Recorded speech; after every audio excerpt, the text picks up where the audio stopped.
ओम सर्वेभ्यो नमो नमः।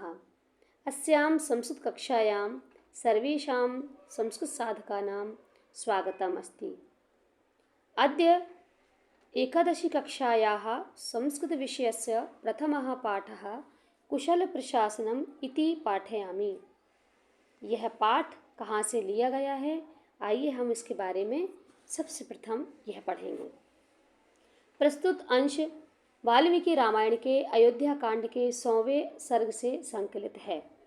भगवान श्री राम चित्रकूट में वनवास कर रहे हैं। भ्रातृविरह से पीड़ित।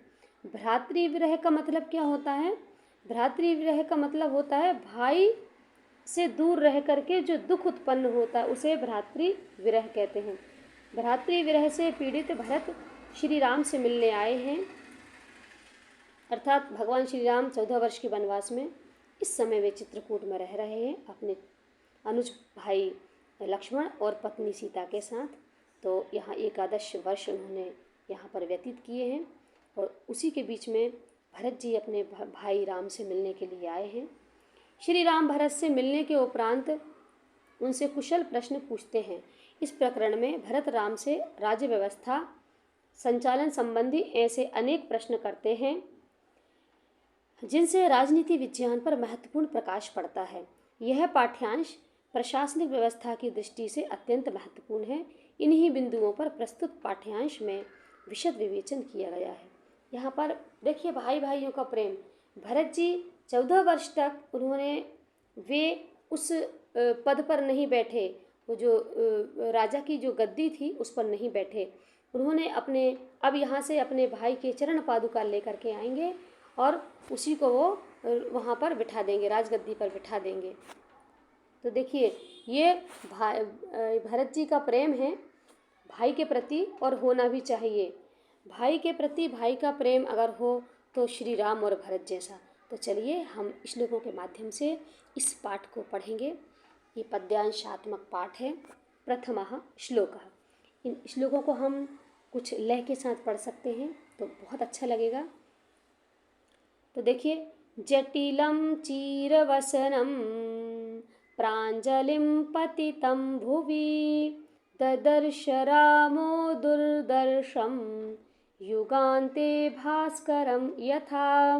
अब यहाँ पर कुछ शब्दार्थ भी दिए हुए। जटिलम यानी जटा धारण किए हुए। चीरवसनम का मतलब होता है, चीरवसन मतलब पेड़ के छाल के बने वस्त्र पहनना, है ना। जो पेड़ की जो छाल है उसके वस्त्र, बने हुए वस्त्र उनको पहनना। प्रांजलिम हाथ जोड़े हुए। पतितम भुवि, पतितम यानी गिरे हुए, भुवि यानी पृथ्वी पर, भूमि पर गिरे हुए। अर्थात यहाँ पर कहा गया है कि जटा धारण किए हुए, पेड़ के छाल के वस्त्र पहने हुए और हाथ जोड़े हुए और भूमि पर गिरे हुए। ददर्श रामो, ददर्श यानी देखा, रामो यानी राम ने, दुर्दर्शम वह स्थिति, कौन सी स्थिति? युगान्ते भास्करम यथा, जब प्रलय होने पर, जब प्रलय हो जाता है, प्रलय काल में जो सूर्य की दशा होती है वैसी ही दशा श्री राम ने देखी। किसकी? भरत की। हिंदी अर्थ देख लीजिए। श्री राम ने जटा धारण किए हुए, पेड़ की छाल के बने वस्त्र पहने हुए, हाथ जोड़े हुए दुखपूर्वक देखने योग्य भरत को उसी प्रकार देखा जिस प्रकार प्रलय काल में सूर्य, अर्थात प्रलय काल में पृथ्वी पर गिरे हुए सूर्य को देखा, वैसे ही श्री राम ने भरत जी को देखा। आगे बढ़ते हैं। दूसरा श्लोक। कथंचिद अभिज्ञाय विवर्णवदनं कृशं भ्रातरं भरतं रामः परिजग्राह पाणिनाम। अब यहाँ पर देखिए कुछ यहाँ पर शब्दार्थ दिए हुए हैं। जैसे कथंचित यानी जैसे तैसे, किसी भी तरीके से। अभिविज्ञा यानी पहचान कर। विवर्ण वदनम यानी फीके मुख वाले को।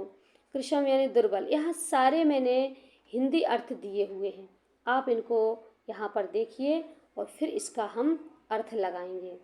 तो कथनचित किसी भी प्रकार से, अभिविज्ञाएं जानकर पहचान करके, विवर्ण बदनम, विवर्ण बदनम यानी फीके मुख वाले को, किसको?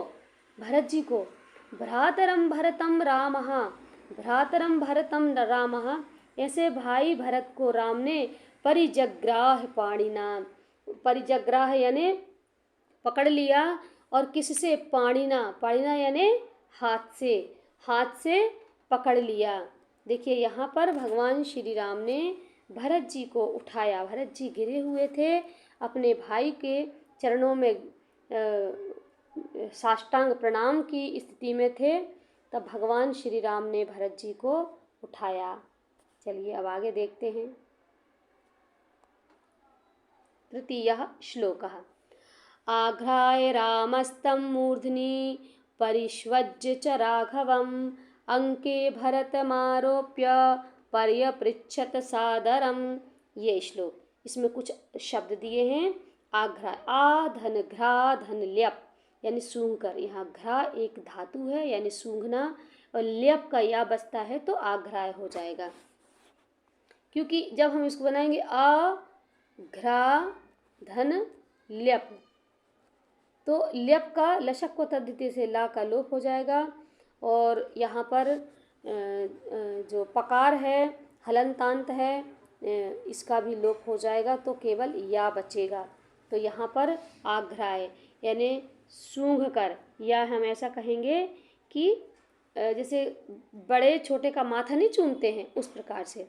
आघ्राय रामस्तम मूर्धनि परिष्वज्य, श्री राम ने रघुकुल भूषण भरत का मस्तक सूंघ कर आलिंगन करके। आलिंगन का शब्द यहाँ क्या दिया हुआ है? परिष्वज्य।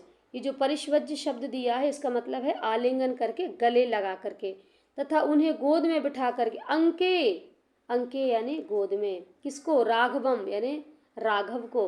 राघव किसको कहते हैं? राम को भी कहते हैं और भरत जी को भी कहते हैं। तो श्री राम ने उसे पहले उठाया, उठा करके उसके सिर को, मस्तक को उन्होंने सूंघ करके चूमा, और आलिंगन करके उसे गले लगाया, आलिंगन किया यानी गले लगा करके।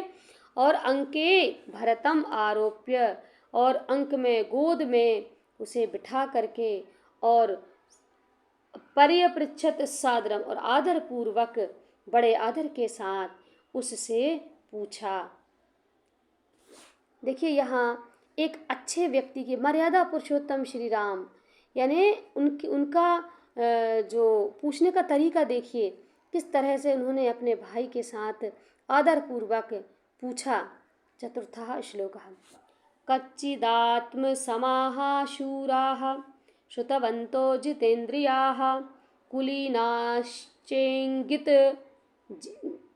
कुलीनाः च इंगितज्ञाः च इंगितज्ञाः। इंगितज्ञाः, यहाँ जो इंगित शब्द है, इंगित और ज्ञाः एक साथ है, ये इंगितज्ञाः, ये जो शब्द है इसका मतलब है मन की बात समझने वाले, है ना। ये कुलीनाः, ये कुलीनाः यानी उच्च कुल में उत्पन्न।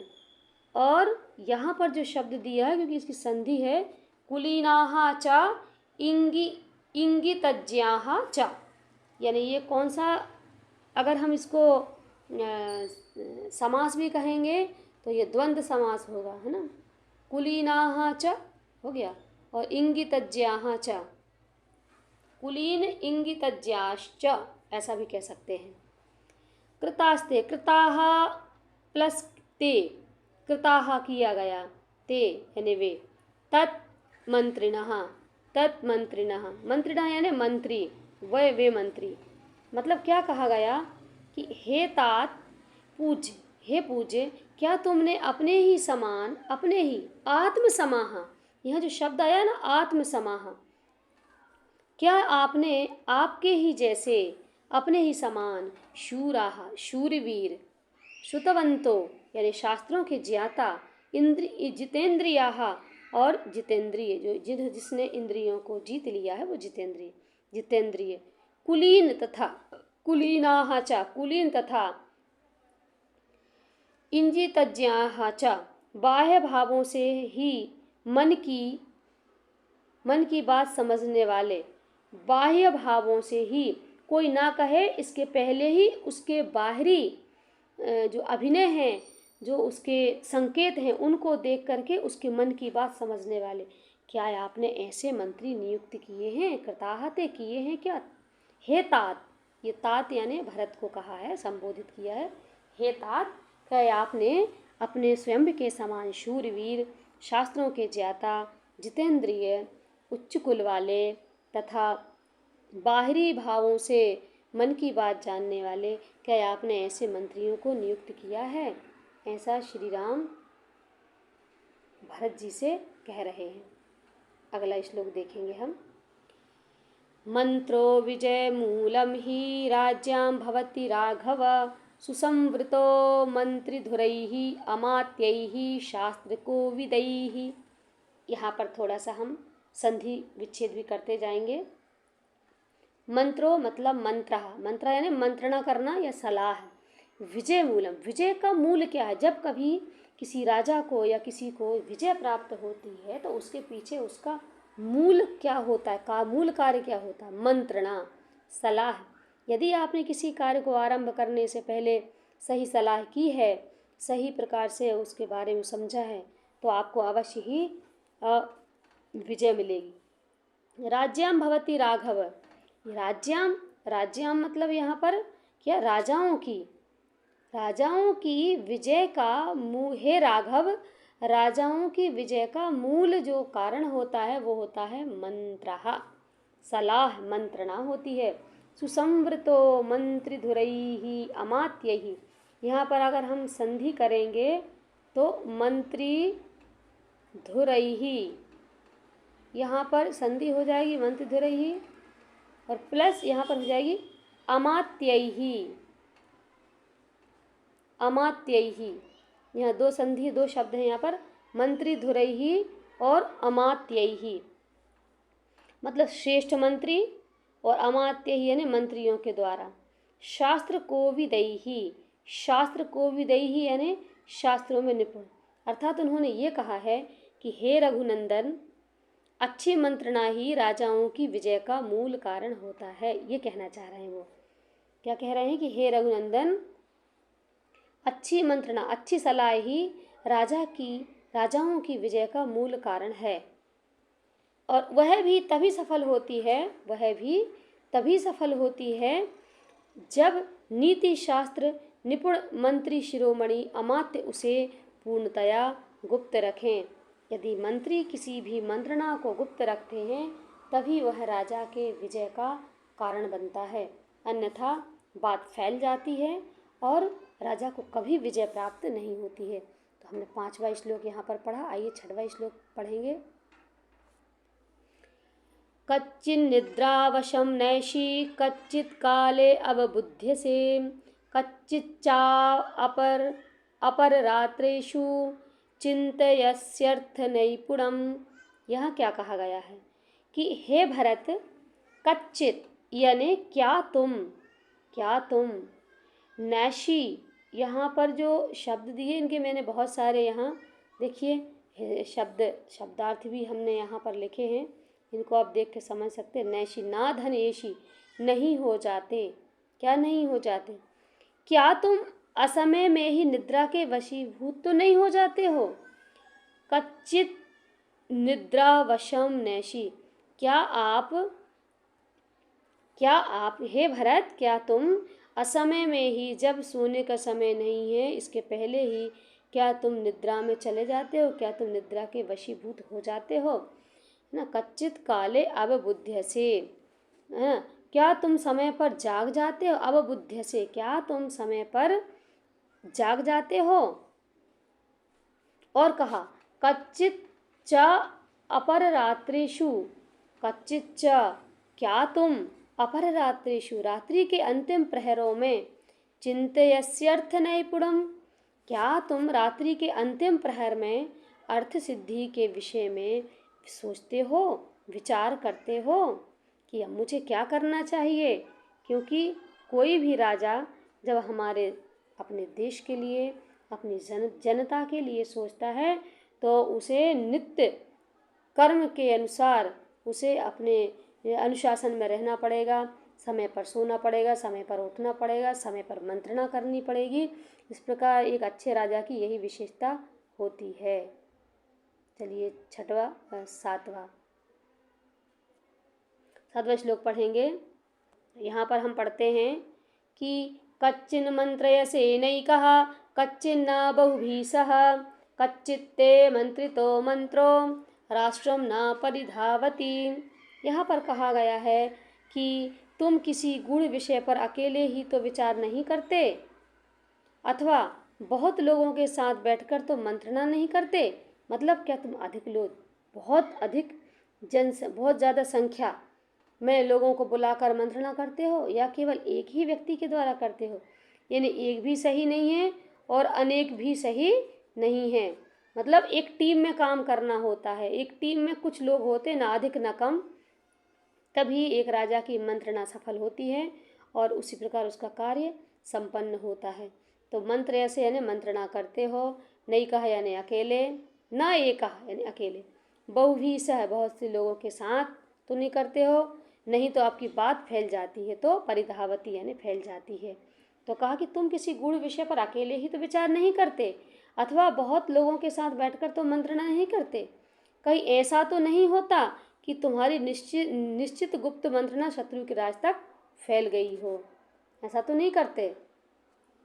तो फिर आया चौथा श्लोक आया है कि कच्चिदर्थं विनिश्चित्य लघुमूलं महोदयं क्षिप्र प्रारभ से कर्म न दीर्घयसि राघव। यहाँ कहा हे राघव, श्री राम जी भरत जी कह रहे हे राघव, छोटे साधन वाले तथा बड़े परिणाम वाले, लघु मूलम छोटे साधन वाले तथा बड़े परिणाम वाले, क्षिप्र प्रारभ से कर्म न दीर्घयसि दीर्घयसि ने बड़े।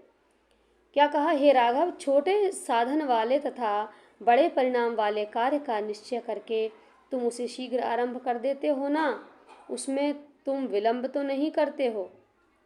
यहाँ वो क्या कहना चाह रहा है इस श्लोक के माध्यम से, भगवान श्री राम भरत से कह रहे हैं कि हे राघव, क्या तुम ऐसा तो नहीं करते, छोटे साधन वाले तथा बड़े परिणाम वाले कार्य का निश्चय करके तुम उसे शीघ्र आरंभ तो नहीं कर देते हो। मतलब मंत्रणा करते हो कि नहीं करते हो, और तुम ऐसा भी तो नहीं करते हो कि तुम विलंब कर दिया हो कि किसी भी कार्य को करना है और उसको कई दिनों तक टाल दिया। मतलब किसी भी कार्य को आरंभ तुरंत भी नहीं करना चाहिए, शीघ्र भी नहीं करना चाहिए, और अधिक समय तक विलंब के साथ भी नहीं करना चाहिए। मतलब तुम्हें क्या करना चाहिए कि ठीक प्रकार से आपको मंत्रणा करके और फिर इसके बाद कार्य का आरंभ उचित समय पर कर देना चाहिए। चलिए अब हम अगला नवम श्लोक पढ़ेंगे। नवम श्लोक में लिखा हुआ है कि कच्चित् सहस्रान् मुखाणाम एकम इच्छसि पंडितम। संधि कर दी हमने यहाँ पर, कच्चित् सहस्रान् मूर्खाणामेकम इच्छसि पंडितम। मूर्खाणाम एकम इच्छसि पंडितम, पंडितो ह्यर्थकृच्छ्रेषु कुर्यान् निश्रेयसं महत्। ये यहाँ पर ये क्या है, एक है यहाँ विशेष और एक है विशेषण। महत् श्रेयस, श्रेयस कैसा, महान। तो देखिए यहाँ पर क्या कहा, सहस्रान कच्चित किसी, क्या तुम, सहस्रान मूर्खाणाम एकम इच्छसि पंडितम, हजारों मूर्खों के बदले, सहस्त्र यानी हजारों, हजारों मूर्खों के बदले क्या तुम हजार मूर्खों के स्थान पर, ये यहाँ पर एक प्रश्नवाचक लग गया है, वो बाय मिस्टेक हो गया है, ध्यान ना दें उस पर। तो क्या कहा गया कि क्या तुम हजार मूर्खों के स्थान पर एक विद्वान को अपने पास रखना चाहते हो, क्योंकि एक विद्वान पुरुष भी धन के संकट के समय महान कल्याण कर सकता है, श्रेयसम कल्याण कर सकता है, श्रेयसम महत्। वो एक विद्वान क्या कर सकता है, वो एक विद्वान महान कल्याण करा सकता है और कर सकता है। यानी श्री राम जी कह रहे हैं कि हे भरत, कहीं आप ऐसा तो नहीं करते कि आप 1000 मूर्खों के स्थान पर एक विद्वान को पास नहीं रखते हो। मतलब तुम्हें रखना चाहिए, क्योंकि एक विद्वान वो 100,000 मूर्ख जनों से काफ़ी अच्छा है, क्योंकि वह आपको धन के संकट के समय महान कल्याण प्राप्त करा सकता है, ये कहा गया है यहाँ पर। 10वां श्लोकः। देखिए यहाँ पर हमने 9 तक पढ़ लिया है, तो 10वें श्लोक में एकोप्यमात्यो मेधावी, यहाँ ये मेधावी है, इसको एक ही मात्रा समझना। मेधावी शूरो दक्षो विचक्षणः राजानं राजपुत्रः वा प्राप्येन महतीं श्रियम्। अब यहाँ पर क्या कहा गया है, देखिए आप, यहाँ पर कहा गया है एकोपी, एकः धन अपि, एकोपी यानी एक भी, एकोपी यानी एक भी, मेधावी अमात्यः यानी मंत्री, मेधावी, मेधावी यानी मेधावान, बहुत जिसमें बुद्धि हो, बहुत ऊंची तीव्र और बहुत ही श्रेष्ठ बुद्धि हो, उसको मेधावी कहते हैं। ये एक मेधावी एक ही मात्रा समझ लीजिए। शूरो शूरः यानी शूरवीर, दक्षः यानी नीतिज्ञ या चतुर कह सकते हैं, विचक्षण यानी नीतिज्ञ, राजानम राजपुत्रम वा प्राप्येन महतीम श्रियम, प्राप्य यानी प्राप्ति को करा सकता है, श्रियम यानी धन संपत्ति को, राजपुत्र में राजकुमार को। क्या कहा, यदि एक मंत्री भी मेधावी शूरवीर निपुण तथा नीतिज्ञ हो तो वह राजा या राजकुमार को बहुत बड़ी उन्नति या संपत्ति प्राप्त करा सकता है। कौन, यदि एक मंत्री भी मेधावी शूरवीर निपुण तथा नीतिज्ञ हो तो वह राजा या राजकुमार को बहुत बड़ी धन संपत्ति की प्राप्ति करा सकता है। इसलिए कहा गया है कि विद्वान मंत्रियों को रखना चाहिए। चलिए 11वां श्लोक। कच्चिन्मुख्या महत्स्वेव मध्यमेषु च मध्यमाः जघन्याश्च जघन्येषु भृत्यास्ते तात योजिताः। अब देखो यहाँ पर वो क्या कह रहा है, कितनी अच्छी बात कह रहे हैं। और आज भी यदि हम एक राज्य या एक परिवार को चलाने के लिए अगर इन व्यवस्थाओं को करें, इन नियमों पर चलें, तो शायद हमारा घर परिवार भी एक श्रेष्ठ परिवार बन सकता है। यहाँ पर हिंदी अर्थ देख लीजिए, महत्सु, महत्सु धन एव, महत्सु, यहाँ पर जो महत्सु जो हमने संधि करी है वो ऐसे है, महत्सु, और यहाँ पर आ जाएगा क्योंकि यहाँ वेव किया है, एव करेंगे, महत्सु धन एव, महत्सु धन एव बराबर क्या हो जाएगा, महत्स्वेव। इस प्रकार से हमने इसकी संधि की है। मध्यमेशु, मध्यमेशु यानी मध्यम प्रकार के कार्यों में, मध्यम प्रकार के कार्यों में।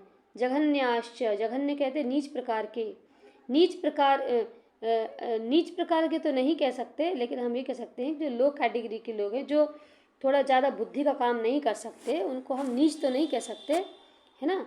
नीच ना कह करके आप यहाँ पर कह सकते हो कि कम बुद्धि वाले लोग, जो बुद्धि से काम नहीं कर पाते हैं, जो ऐसे कार्य हैं जिन कार्यों को हर कोई नहीं करता, ये आप ऐसे कर सकते, जैसे सेवा का भाव है, जैसे झाड़ू लगाना, ऐसे बहुत सारे कार्य हैं जो हर कोई नहीं करता है। उसको नीच कार्य तो नहीं कह सकते, पर ये कह सकते हैं सेवा के भाव के कार्य कहने में ज़्यादा अच्छा सम्मानजनक लग रहा है। तो सेवा के भाव के प्रकार के जो लोग हैं उन्हें आपने किस प्रकार और कहाँ नियुक्त किए हैं। यहाँ श्री राम जी भरत जी से कह रहे हैं कि हे तात, तुमने महान व्यक्तियों को प्रधान कार्यों में, महान व्यक्तियों को प्रधान मतलब जो व्यक्ति जिस प्रकार का योग्यता के अनुसार कार्य कर सकता है, आपको उसे उसी के हिसाब से आपको लगाना है कार्य में। तो क्या कहा उन्होंने यहाँ पर कि हे तात, तुमने महान व्यक्तियों को प्रधान कार्यों में, मध्यम श्रेणी के लोगों को मध्यम प्रकार के कार्यों में, तथा निम्न श्रेणी के कार्यों में निम्न श्रेणी के कार्य करने वाले, योग्यता धारण करने वाले लोगों को नियुक्त किया हुआ है कि नहीं। क्योंकि क्या होता है, देखिए कोई भी कार्य छोटा नहीं होता, कोई भी कार्य बड़ा नहीं होता। बात यह है कि कौन व्यक्ति किस कार्य को करने में अपनी योग्यता रखता है। तो योग्यता के अनुसार कार्य करना है। अगर योग्यता नहीं होगी तो वह व्यक्ति उस कार्य को नहीं कर सकता। तो यह योग्यता की बात चल रही है। श्री राम जी कह रहे हैं कि योग्यता के अनुसार आपको उस योग्य व्यक्ति को कार्य को सौंपना है, ये कहा गया है। चलिए हम अब आगे का पढ़ लेते हैं। देखिए यहाँ पर 12वां श्लोक, अमात्यानुपधाति तान पितृपैत्रा महान शुचीन। यहाँ पर जो महान शुचीन हो जाएगा, जब यहाँ हम संधि करते हैं ना, तो संधि के कारण यहाँ पर क्या हो जाएगा कि पितृ, ये पितृ आ गया, पहले आया पितृ, फिर आ गया यहाँ एक शब्द और है पैत्रामहे, यहाँ त्रा है, पैत्रामहे, पैतामहे, पितृ पैतामहे,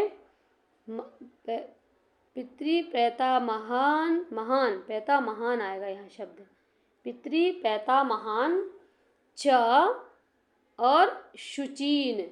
ये जो शुचीन शब्द आ रहा है, ये शुचीन जो शब्द है वो किस लिए है, निश्चलता के लिए है। तो हमने यहाँ संधि करी कि यहाँ पर क्या की, पितृ धन पैता महान धन च धन शुचीन।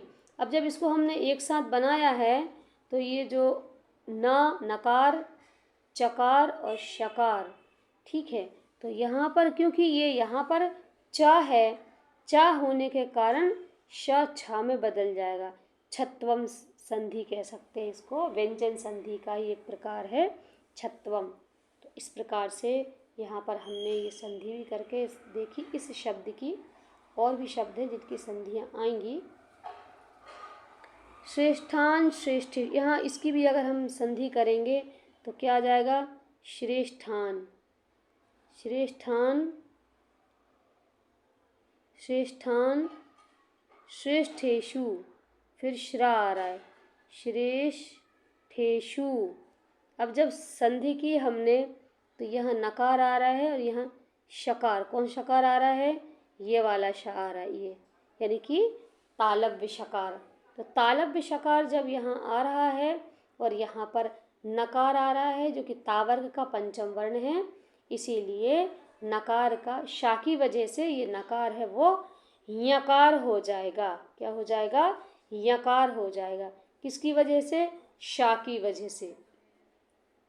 श्रेष्ठेषु, तो इस शा के कारण, ये जो शा है, इस शा के कारण ये जो चा है, ये सॉरी ये ना है, ये ना या में बदल गया, या में है ना, या में बदल गया। आप व्यंजन संधि पढ़ेंगे तो आपको समझ में आएगा कि किस तरीके से ये संधि विच्छेद होती है।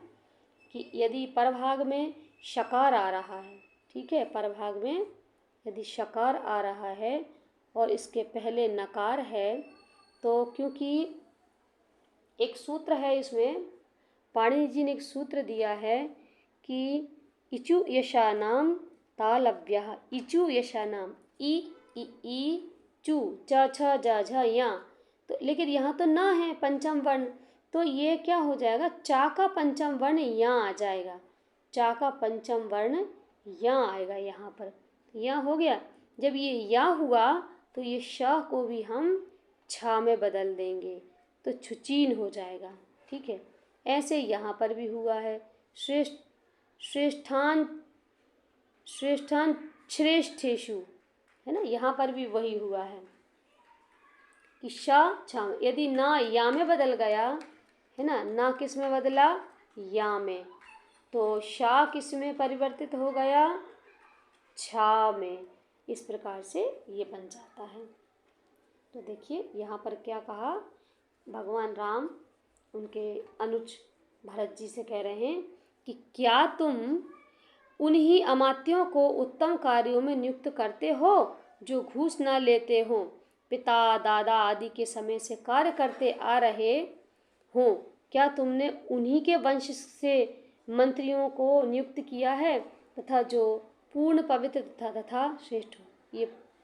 ये यहाँ पर ये पूर्ण है, रेफ की जगह रा बन गया है तो पूर्ण है ये, तथा जो पूर्ण पवित्र तथा श्रेष्ठ हो। क्या तुमने ऐसे ही मंत्रियों को नियुक्त किया है जो हमारे पिता दादाओं के समय पर से जो काम करते आ रहे थे, उनके पिता दादा उन्हीं के वंशजों को ही लिया है ना, जो कैसे हों, जो रिश्वत ना लेते हों, करप्शन ना करते हों, घूस ना लेते हों। तो क्या कहा कि क्या तुम उन्हीं अमात्यों के उत्तम कार्यों में नियुक्त करते हो? क्या तुम उन्हीं अमात्यों को उत्तम कार्यों में नियुक्त करते हो जो घूस ना लेते हों, पिता दादा आदि के समय से कार्य करते आ रहे हों तथा जो पूर्ण पवित्र तथा श्रेष्ठ हों? क्या तुम ऐसे मंत्रियों को नियुक्त तुमने किया है? ऐसा श्री राम जी भरत जी से पूछ रहे हैं। 13वां श्लोक देखिए। 13वें श्लोक में कहा जा रहा है कि कच्चिद्धृष्टश्च शूरश्च धृतिमान् मतिमान् शुचि कुलीनश्चानुरक्तश्च दक्षः सेनापतिः कृतः। अब यहाँ क्या कहा है, इनकी सबकी संधि विच्छेद करेंगे। कच्चित् धृष्टः च शूरः च धृतिमान् मतिमान् शुचिः, यहाँ भी वही संधि की है, हमने छत्रम संधि। कुलीनश्च कुलीनः च अनुरक्तश्च अनुरक्तः, कुलीनः च अनुरक्तः च, इन चारों को जब मिलाया तो बना कुलीनश्चानुरक्तश्च, कुलीनश्चानुरक्तश्च, ऐसा बना। इनके हिंदी अर्थ दिए हैं। शूरः यानी शूरवीर, धृतिमान यानी धैर्यशाली, मतिमान यानी बुद्धिमान, शुचि यानी पवित्र, कुलीनः यानी उच्च कुल में जन्मे हो, दक्षा यानी युद्ध कर्म में चतुर, कृत यानी बनाया है, सेनापति है यानी सेनापति। तो देखिए क्या कहा है यहाँ पर श्री राम ने, क्या तुमने किसी के दबाव में न आने वाले शूरवीर, धैर्यशाली, बुद्धिमान, पवित्र, कुलीन, अपने में ही अनुराग रखने वाले तथा युद्ध कर्म में चतुर पुरुष को ही सेनापति बनाया है? यहाँ प्रश्नवाचक चिन्ह आ गया। क्या तुमने ऐसा किया है? क्या कह रहे हैं यहाँ पर? वो ये कह रहे हैं कि क्या तुमने किसी के दबाव में ना आने वाले ऐसे शूरवीर, ये यहाँ पर जो शब्द दिए इनके देखिए अर्थ हैं, नीचे अर्थ दिए हैं। धृष्टः च, किसी के दबाव में ना आने वाले। फिर क्या कहा गया है? शूरवीर। तो शूरवीर के लिए क्या आया है? शूरहा। फिर आया है धैर्यशाली, धृतिमान। फिर आया है बुद्धिमान, मतिमान, शुचिहि, पवित्र कुलीन, पवित्र, कुलीनः कुलीन, च अनुरक्तः, अपने में अनुराग रखने वाले, तथा दक्षः, युद्ध कार्य में दक्ष, चतुर, ऐसा सेनापति नियुक्त किया है। इस तरह श्री राम भरत जी से कह रहे हैं कि तुम्हारी क्या व्यवस्था है। 14वां श्लोक देखेंगे हम। 14वें श्लोक में श्री राम भरत जी से फिर कहते हैं, कच्चित् बलस्य भक्तञ्च वेतनं च यथोचितं संप्राप्त कालं दातव्यं ददासि न विलंबसे। कच्चित् किसी, क्या तुम, बलस्य भक्तं च वेतनं च यथोचितं, क्या तुम सैनिकों को देने के लिए निश्चित तथा उचित वेतन तथा भत्ता तुम समय पर तो दे देते हो? क्या तुम सैनिकों को देने के लिए जो निश्चित भत्ता है, निश्चित वेतन है, क्या तुम वो समय पर दे देते हो, दे पाते हो? यथोचितम, निश्चित, संप्राप्त कालम, उचित समय पर, दातव्यम, देने के लिए, ददासी, देते हो, तुम देर तो नहीं करते, ना विलंब से, संप्राप्त कालम दातव्यम ददासी ना विलंब से, तुम उचित समय पर उन्हें उनका ये वेतन जो भत्ता है वो दे देते हो ना, कहीं विलंब तो नहीं करते हो। क्योंकि विलंब करने से क्या होता है कि जो मंत्री होते हैं, जो कार्य करते हैं, वे राजा के विरुद्ध खड़े होने लगते हैं। तो राजा को ऐसा करना चाहिए कि कोई भी उसका जो मंत्री है वो उसके विरुद्ध खड़े कभी नहीं होना चाहिए। एक अच्छे राजा की यही पहचान होती है कि वह किसी को दुखी ना करे, उनको समय पर पैसा दे, वेतन दे, भत्ता दे, और समय पर जब उनको बहुत आवश्यक हो तब उनको वह अवकाश भी दे। तो ये यहाँ यही कहा गया है। देखिए यही कहा गया कि सैनिकों को देने के लिए निश्चित तथा उचित वेतन तथा भत्ता तुम समय पर दे तो देते हो ना, देने में कहीं विलंब तो नहीं करते हो, ऐसा भरत जी को वो बता रहे हैं। अब हम अगले में देखेंगे, कालातिक्रमणाच्चैव भक्तवेतनयोर्भृताः भर्तुरप्यतिकुप्यन्ति सोऽनर्थः सुमहान स्मृतः सुमहान स्मृतः स्मृतः सुमहान स्मृतः सु धन महान प्लस स्मृतः। तो देखिए क्या कहा गया, कालातिक्रमणे समय बीतने पर भर्तुः स्वामी से अति कुप्यति अत्यंत कुपित हो जाते हैं, अनर्थ है दुर्घटना। यदि समय बीत जाने पर भत्ता तथा वेतन, भत्ता तथा वेतन ये दो चीज़ों की बात हो रही है, भत्ता और वेतन, भक्तम यानी भत्ता और वेतनम यानी सैलरी। यदि समय बीत जाने पर भत्ता तथा वेतन दिए जाते हैं तो सैनिक अपने स्वामी से अत्यंत कुपित हो जाते हैं तथा इससे बहुत भारी आपत्ति भी आ सकती है। हे भरत, क्या तुम ये जानते हो कि यदि मंत्रियों को, कार्य करने वालों को यदि समय बीत जाने पर भत्ता तथा वेतन दिए जाते हैं तो वे सैनिक क्या करते हैं, अपने स्वामी से अत्यंत कुपित हो जाते हैं, वो क्रोधित हो जाते हैं और तथा इससे बहुत भारी आपत्ति भी आ सकती है। इसलिए इनको तो उचित समय पर ही इनका वेतन भत्ता देना चाहिए, ऐसा कहा गया है। चलिए ये 15वां श्लोक संपन्न हुआ और यहाँ पर हमने पूरे 15 श्लोक पढ़े, जहाँ पर श्री राम ने भरत जी को एक राज्य व्यवस्था को कैसे चलाना चाहिए, किस प्रकार व्यवहार करना चाहिए, पूरी जनता को किस तरह से एक पितृतुल्य रह करके और अपनी भावनाओं के माध्यम से अपने जो भी हमारे पास धन संग्रह है उसके माध्यम से किस प्रकार हमारे राज्य को सुचारू रूप से चलाना चाहिए। ऐसी राजा में यदि अच्छी भावनाएं होंगी प्रजा के लिए तो प्रजा भी राजा का साथ देती है। आज हमने इस वीडियो में कुशल प्रशासन के पूरे श्लोकों का हिंदी अर्थ समझा, हमने यहाँ पर संधि विच्छेद करके शब्दों को भी समझा। अगले वीडियो में इसके जो शेष प्रश्न हैं उनको लेकर के आऊँगी। तब तक के लिए अस्तु पुनर्मिलामः। नमो नमः।